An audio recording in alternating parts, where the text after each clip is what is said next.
Biri var idi, biri yox idi. Bir qara qarğa var idi. Bir gün bu qara qarğa ağzında pendir uçaraq uca bir budağa qonur. Bunu görən tülkü tez həmin ağaca yaxınlaşır.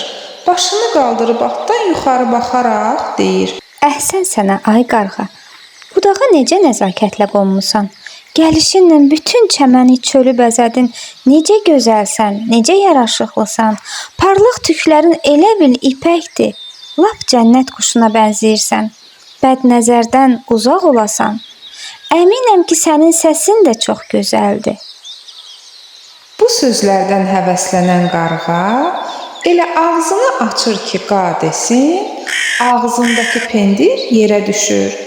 Tülkü dərhal havadaca pendiri tutaraq deyir: Əgər dünyada sarsaqlar olmasaydı, yəqin ki, bütün yaltaqlar ac qalardı. Hə əziz balalar, kanalımıza abunə olmağı unutmayın. Hələlik.